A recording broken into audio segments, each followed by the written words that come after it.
ಚಿಕ್ಕಮ್ಮ ಎದ್ದೇಳಿ ಚಿಕ್ಕಮ್ಮ, ಏನಾಯ್ತು? ಶಾರ್ವರಿ, ಶಾರ್ವರಿ ಏನಾಯ್ತು?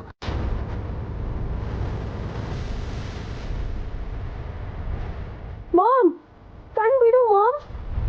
ಚಿಕ್ಕಮ್ಮ ಏನಾಯ್ತು ಚಿಕ್ಕಮ್ಮ, ಎದ್ದೇಳಿ.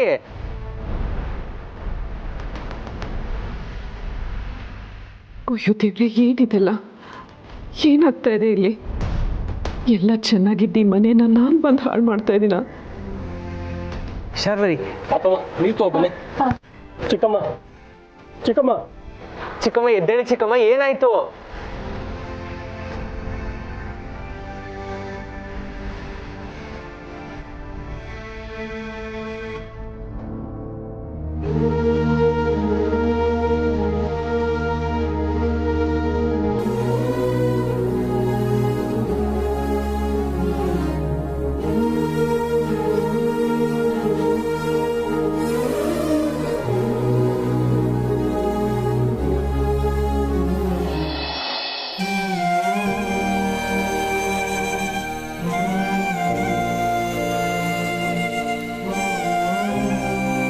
Sharvari, are you okay? ಡಾಕ್ಟ್ರಿಗೆ ಫೋನ್ ಮಾಡಲಾ? ಐ ಆಮ್ ನಾಟ್ ಓಕೆ ಬಾಬಾ, ಐ ಆಮ್ ನಾಟ್ ಓಕೆ.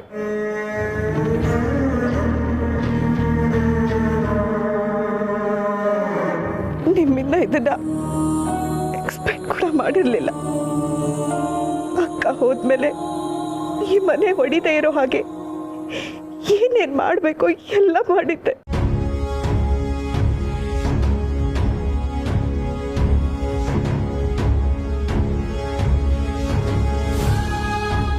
ಇಷ್ಟಾದ್ಮೇಲೂ ನೀವು ಇಂಥ ದೊಡ್ಡ ನಿರ್ಧಾರ ತಗೊಳಕ್ಕಿಂತ ಮುಂಚೆ ನನಗೊಂದು ಮಾತು ಕೇಳಲಿಲ್ವಲ್ಲ?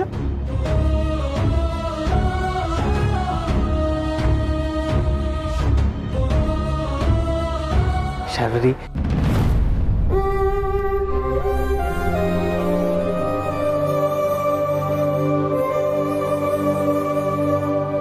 ನೀವೊಂದು ಮಾತು ಹೇಳಿದ್ರೆ ನಾವೆಲ್ಲ ಸೇರಿ ಏನ್ ಮಾಡ್ಬೋದು ಅಂತ ಯೋಚಿಸ್ತಿದ್ವಾ?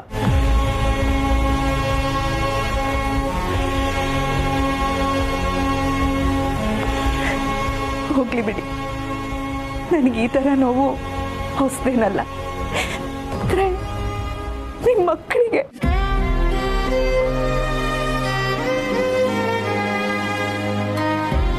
ಅವ್ರಿಗಾಗ್ತಿರೋ ನೋವನ್ನ ನನ್ನ ಕೈಯಲ್ಲಿ ನೋಡಕ್ ಆಗ್ತಿಲ್ಲ ಬಾಬಾ.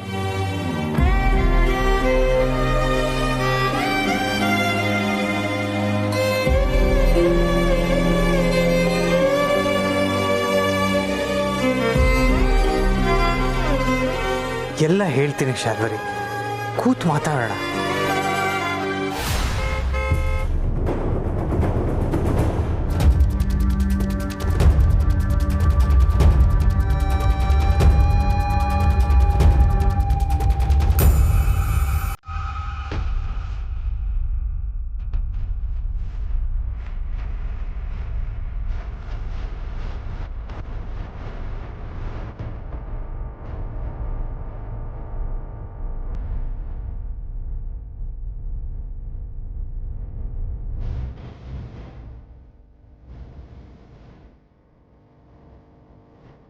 ನನಗೆ ನ್ಯೂಸ್ ಪೇಪರ್ ಆರ್ಟಿಕಲ್ ಬಂತಲ್ಲ, ಅದು ನಿನ್ನ ಬಗ್ಗೆ, ಹೆಂಗಸಿನ ಬಗ್ಗೆ ತಾನೆ? ನಾನು ಮಗಳನ್ನ ನಿನ್ನ ಮಗನ ಕೊಟ್ಟು ಮದುವೆ ಮಾಡ್ತಾ ಇದ್ದೀನಿ.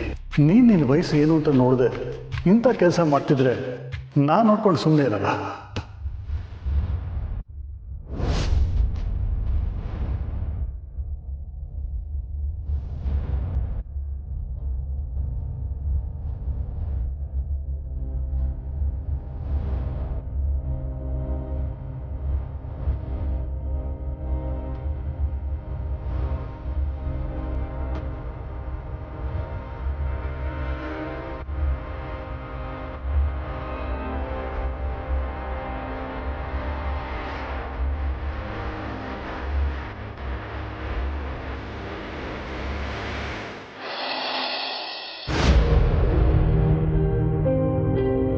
ಸಮರ್ಥ್ ಎಲ್ಲ ಕತೆಗೂ ಬೇರೆ ಬೇರೆ ವರ್ಷನ್ಸ್ ಇರುತ್ತೆ, ಕೇಳೋಕ್ ತಾಳ್ಮೆ ಇರ್ಬೇಕಷ್ಟೆ.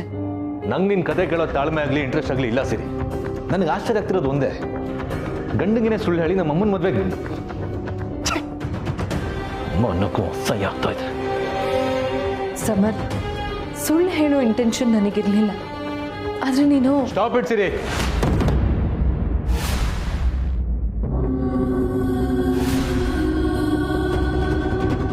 ನಿನ್ ಮನೆಯಿಂದ ಹೋಗ್ಬೇಕಾದ್ರೆ ವಿಷಯ ಗೊತ್ತಿತ್ತಲ್ವಾ?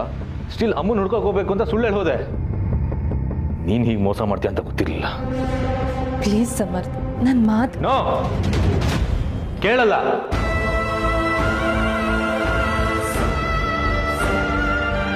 ಇಷ್ಟಾದ್ಮೇಲೆ ನಾನು ಯಾಕೆ ನಿನ್ ಮಾತು ಕೇಳ್ಬೇಕು ಹೇಳೋ? ಯಾಕೆ ಅಂದರೆ ನಾನು ನಿನ್ನ ಹೆಂಡತಿ, ಅದಕ್ಕೆ. ಸಮರ್, ಎಷ್ಟೋ ಸಂಬಂಧಗಳು ಹಾಳಾಗೋದು ಮತ್ತೊಬ್ರು ಮಾತು ಕೇಳೋ ತಾಳ್ಮೆ ಇಲ್ದೇ ಇರೋದ್ರಿಂದ. ಅದು ಗೊತ್ತಿರಲಿ ನಿನಗೆ. ನೋಡು, ಈ ಮದುವೆ ನಿರ್ಧಾರ ನಂದಲ್ಲ. ಬೆಳಗ್ಗೆ ಅಮ್ಮ ಮನೇಲಿ ಕಾಣಿಸ್ತಾ ಇದ್ದಾಗ ಏನಾಯ್ತು ಅಂತ ಬೇಕಾಗಿಲ್ಲ. ನನಗೇನು ಹೇಳೋದು ಬೇಕಾಗಿಲ್ಲ. ಏನಂದೆ ನೀನು? ನೀನ್ ನನ್ನ ಹೆಂಡತಿ ಆಗಿರೋದಕ್ಕೆ ನಾನು ನಿನ್ನ ಮಾತು ಕೇಳಬೇಕು ಅಂತಲ್ವಾ? ನೀನ್ ನನ್ನ ಹೆಂಡತಿನೇ ಅಲ್ಲದೆ ಇದ್ರೆ ಮಾತು ಕೇಳಕ್ ಬೇಕಾಗಲ್ಲ ಅಲ್ವಾ? ಸಮರ್, ಏನ್ ಹೇಳ್ತಿದ್ಯಾ? ಅರ್ಥ ಆಗಲಿಲ್ವಾ? ಸ್ಪಷ್ಟವಾಗಿ ಹೇಳ್ತೀನಿ ಕೇಳು. ನನಗೆ ಡಿವೋರ್ಸ್ ಕೊಟ್ಬಿಡು.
ನನ್ನ ಫ್ರೆಂಡ್ ಒಬ್ರಿಗೆ ಫೋಟೋ ಕಳಿಸಿ ಈ ವಯಸ್ಸಲ್ಲಿ ಎಂತ ಹುಚ್ಚು ಅಂತ ಕೇಳಿದ್ರು.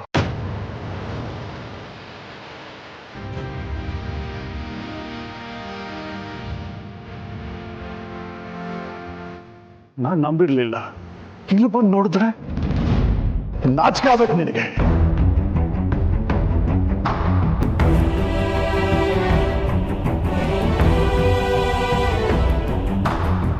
ಯಾರೂ ನನ್ನ ಫೋನ್ ತೆಗಿಲಿಲ್ಲ. ನನಗೆ ಡೌಟ್ ಬಂತು. ಅದಕ್ಕೆ ರೆಸಾರ್ಟ್ಗೆ ಹೋಗದೆ ಇಲ್ಲಿಗೆ ಬಂದೆ. ಈ ವಯಸ್ಸಲ್ಲಿ ಮದುವೆ ಆಗೋದೇ ತಪ್ಪು. ನಿನ್ನ ಮಗನ ಮದುವೆ ಮರೆತು ನೀನು ಮದುವೆ ಆಗಿ ಇಲ್ಲಿಗೆ ಕರ್ಕೊಂಡ್ಬಂದಿದ್ಯಾ?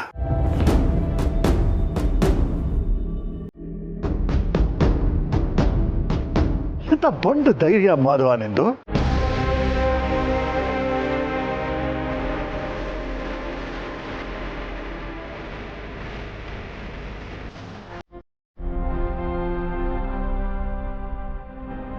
ನೋಡಿ,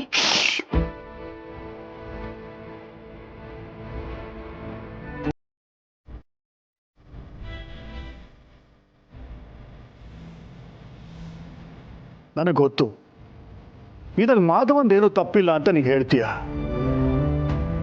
ಅವನು ಬುದ್ಧಿ ಬೇಡವಾ?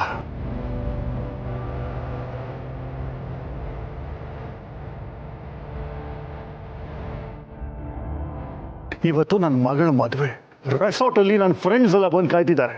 ಏನು ಹೇಳಿ ಅವ್ರಿಗೆ?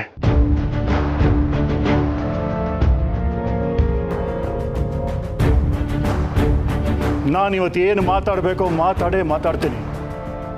ನಾನು ಯಾರು ತಡಿಯಕ್ಕೆ ಬಂದರೆ ನಾನು ಮನುಷ್ಯನಾಗಿರಲ್ಲ.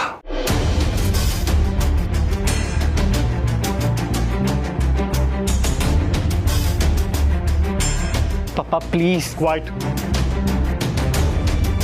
ಉತ್ತರ ಹೇಳು ಮಾಧವ, ಯಾಕಿಂತ ಕೆಲಸ ಮಾಡಿದೆ? ರೀ, ನೋಡು ಜನಾರ್ದನ್, ನಾನು ಮಾಡಿರೋದು ನಿನ್ನ ದೃಷ್ಟಿಯಲ್ಲಿ ಇವರೆಲ್ಲರ ದೃಷ್ಟಿಯಲ್ಲೂ ತಪ್ಪೇ ಇರ್ಬೋದು.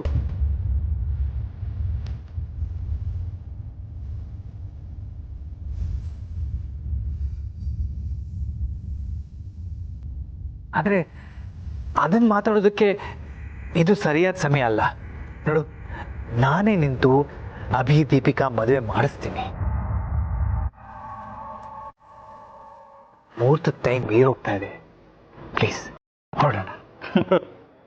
ಮುಹೂರ್ತ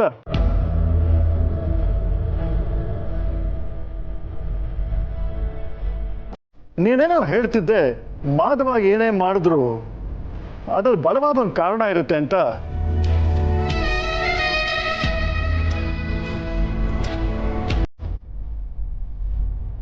ಆ ಕಾರಣ ಏನು ಅಂತ ಹೇಳಿ ಡಿಫೆಂಡ್ ಮಾಡ್ಕೊಳ್ಳೋ ಧೈರ್ಯನೂ ಇಲ್ಲ ಇವನಿಗೆ. Deepu,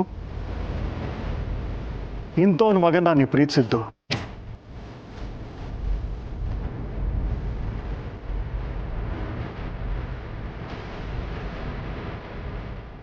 I feel very sorry for you.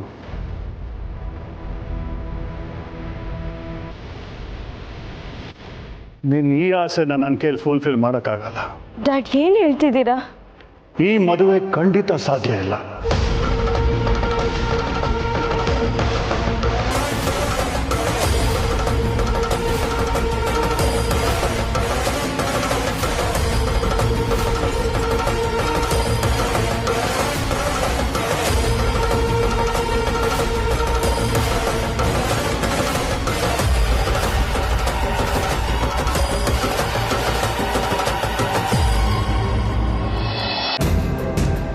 ನಿಂಗೇನಾದರೂ ತಲೆ ಕೆಟ್ಟಿದ್ಯಾ?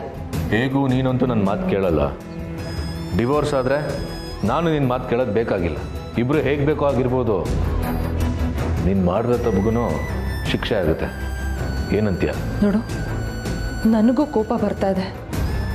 ಆದರೆ ಇಷ್ಟು ದಿನ ಅಮ್ಮನ ನೋಡಿ ತಾಳ್ಮೆಯಿಂದ ಇರೋದು ಹೇಗೆ ಅನ್ನೋದನ್ನ ಕಲ್ತಿದ್ದೀನಿ. ನೀನು ಕೊಡು ಅಂದ ತಕ್ಷಣ ಡಿವೋರ್ಸ್ ಕೊಡೋದಕ್ಕಲ್ಲ, ನಾವಿಬ್ರು ಪ್ರೀತಿಸಿ ಮದುವೆ ಆಗಿದ್ದು. ಅಷ್ಟು ವರ್ಷ ಪ್ರೀತಿಸಿ ಮನೆಯವ್ರಿಗೂ ಸರಿಯಾಗಿ ಹೇಳ್ದೆ ಮದುವೆ ಆಗಿದ್ದು ಈ ಸೌಭಾಗ್ಯಕ ಸಮರ್ಥ್. ಅವತ್ತು ನೀನು ನಿಮ್ಮಮ್ಮಂಗಾಗ್ಲಿ ತಾತಂಗಾಗ್ಲಿ ಹೇಳ್ದೆ ನಮ್ಮನೆಲ್ಲೋ ಸುಳ್ಳು ಹೇಳಿದ್ದಾನೆ ಮದುವೆ ಆಗಕ್ಕೆ ಹೊರಟಿದ್ದು. ಅವತ್ತು ಕೇಳಿದಕ್ಕೆ ಪರಿಸ್ಥಿತಿ ಆಗಿತ್ತು ಅಂದೆ. ಈಗಲೂ ಪರಿಸ್ಥಿತಿ ಹಾಗೇ ಇತ್ತು. ನೋಡು, ಇಷ್ಟಾದರೂ ನೀನು ನನ್ನೇ ಬ್ಲೇಮ್ ಮಾಡ್ತಾ ಇದೀಯಾ. ಬ್ಲೇಮ್ ಮಾಡ್ಕೊಂಡಿರೋದಕ್ಕೆ ಇದು ಬೀದಿ ಜಗಳ ಅಲ್ಲ ಸಮರ್ಥ್. ನಾವಿಬ್ರು ಕೊನೆ ತನಕ ಒಟ್ಟಿಗೆ ಇರಬೇಕು ಅಂತ ಮದುವೆ ಆಗಿದ್ದೀವಿ. ಇಂಥ ಯಾವುದೋ ಒಂದು ಸಂದರ್ಭ ಬಂದಾಗ ಮತ್ತೊಬ್ಬರ ವರ್ಷನ್ ಏನು ಅನ್ನೋದನ್ನ ಕೇಳೋ ಪ್ರಯತ್ನ ಮಾಡಬೇಕು. ಅದನ್ನ ಬಿಟ್ಟು ಡಿವೋರ್ಸ್ ಅಂತ ಲೂಸ್ ಸ್ಟೇಟ್ಮೆಂಟ್ ಕೊಟ್ರೆ ಸರಿನಾ? ನೀವೇನು ಮಾಡಿದ್ರೂ ಸರಿ, ನಾನು ಮಾಡಿದ್ರೆ ತಪ್ಪಲ್ವಾ? ಅವರು ನಮ್ಮಮ್ಮ ಅಂದಮೇಲೆ ಅವ್ರ ವಿಷಯದಲ್ಲಿ ನಿರ್ಧಾರ ತಗೊಳ್ಳೋ ಹಕ್ಕು ನನಗೆ ಮಾತ್ರ ಇದ್ದಿದ್ದು. ನೀನ್ಯಾಕೆ ಇಂಟರ್ಫಿಯರ್ ಆದೆ? ತಾತ ಹೇಳಿದಕ್ಕೆಲ್ಲ ಏನು ತಲೆ ಆಡಿಸ್ದೆ? ಅಮ್ಮನ ವಿಷಯದಲ್ಲಿ ನಿರ್ಧಾರ ತಗೊಳ್ಳೋ ಹಕ್ಕಿರೋದು ನಿನಗೆ ಮಾತ್ರ ಅಂತ ಹೇಗೆ ಹೇಳ್ತೀಯ? ನಿನಗೆ ಮಾತ್ರ ಅಲ್ಲ, ಬೇರೆ ಯಾರಿಗೂ ಆ ಹಕ್ಕಿಲ್ಲ. ಅಮ್ಮನ ಜೀವನದಲ್ಲಿ ನಿರ್ಧಾರ ತಗೊಳ್ಳೋ ಹಕ್ಕಿರೋದು ಅಮ್ಮಂಗೆ ಮಾತ್ರ. ಈಗಲೂ ಅಮ್ಮ ಮನಸ್ಸಿಂದ ಇದಕ್ಕೆ ಒಪ್ಕೊಳ್ಳಿಲ್ಲ. ತಾತ ಅಮ್ಮನ ಭವಿಷ್ಯದ ದೃಷ್ಟಿಯಿಂದ ಈ ನಿರ್ಧಾರ ತಗೊಂಡ್ರು. ಹೇಗೆ ನಮ್ಮಪ್ಪ ನಮ್ಮಿಬ್ರು ಮದುವೆನ ಮುಂದೆ ನಿಂತು ಮಾಡಿದ್ರು ಹಾಗೆ ನಮ್ಮ ಮದುವೆಗೂ ಅವ್ರ ಮದುವೆಗೂ ಡಿಫ್ರೆನ್ಸ್ ಇಲ್ವಾ? ಇದೆ, ಖಂಡಿತ ಇದೆ. ಯಾಕೆಂದ್ರೆ ಅವರಿಬ್ರಿಗೂ ಇಬ್ರು ಮೇಲೂ ಗೌರವ ಇದೆ, ಸ್ನೇಹ ಇದೆ, ನಂಬಿಕೆ ಇದೆ. ಅಮ್ಮಂಗೆ ಮಾಧವ್ ಸರ್ ಮೇಲೆ ಬೇರೆ ಭಾವನೆ ಇಲ್ಲದೆ ಇರಬಹುದು.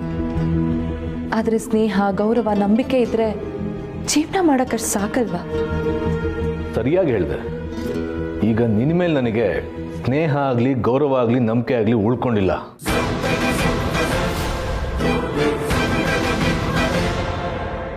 ಮುಂದೆ ಏನು ಅಂತ ಯೋಚನೆ ಮಾಡು.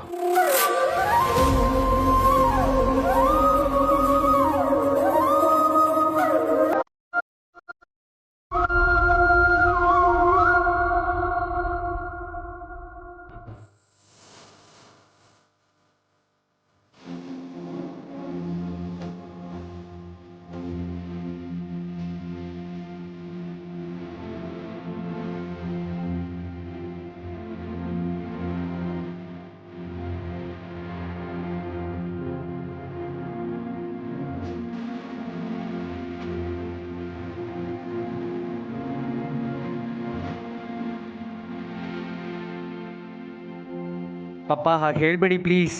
ಅಭಿ, ನೀನು ಒಳ್ಳೆ ಹುಡುಗ, ಅದ್ರಲ್ಲಿ ನಂಗೆ ಡೌಟೇ ಇಲ್ಲ. ನಮ್ಮ ದೀಪಿಕಂಗೆ ನೀನೇ perfect match. But I am sorry.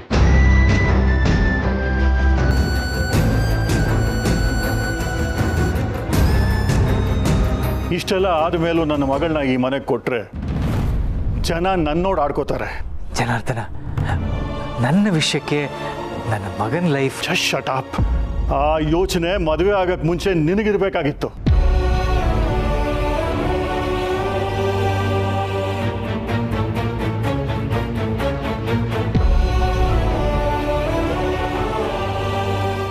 ಮಾಧವಂಗೇನೋ ಶೋಕಿ ಮದುವೆ ಆದ, ನೀನ್ ಯಾಕೆ ನಿನ್ನ ಮಗಳನ್ನ ಆ ಮನೆಗೆ ಕೊಟ್ಟೆ ಅಂತ ಜನ ನನ್ ಕೇಳ್ತಾರೆ. ನನಗೆ ಎಲ್ಲದಕ್ಕಿಂತ ನನ್ನ ಮನೆತನದ ಗೌರವ ಮುಖ್ಯ. ಆದ್ರಿಂದ ಈ ಮದುವೆ ನಡೆಯಲ್ಲ ಅಷ್ಟೇ.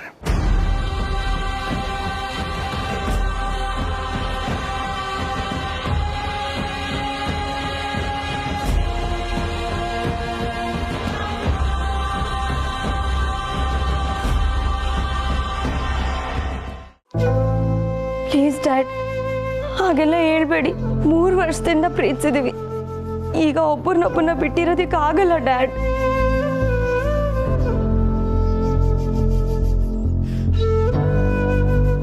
ಪಾಪ, ನಾವಿಬ್ರು ಎಷ್ಟು ಲವ್ ಮಾಡ್ತಿದೀವಿ ಅಂತ ನಿಮಗೆ ಗೊತ್ತು ತಾನೆ?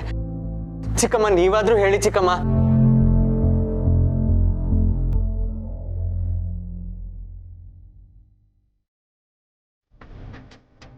ಪಪ್ಪ ಪಪ್ಪ, ಜನಾರ್ದನ್ ಪಪ್ಪ, ಜನಾರ್ದನ್ ನನ್ನ ಮಾತು ಪ್ಲೀಸ್ ಪ್ಲೀಸ್. ಪಾಪ ಪ್ಲೀಸ್ ಪಾಪ. ಚಿಕ್ಕಮ್ಮ, ನೀವಾದ್ರೂ ಹೇಳಿ ಚಿಕ್ಕಮ್ಮ. ಜನಾರ್ದನ್ ಅವರೇ, ಪಾಪ ಪ್ಲೀಸ್. ದೀಪಿಕಾ, ದೀಪಿಕಾ.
ಒಂದು ನಿಮಿಷ.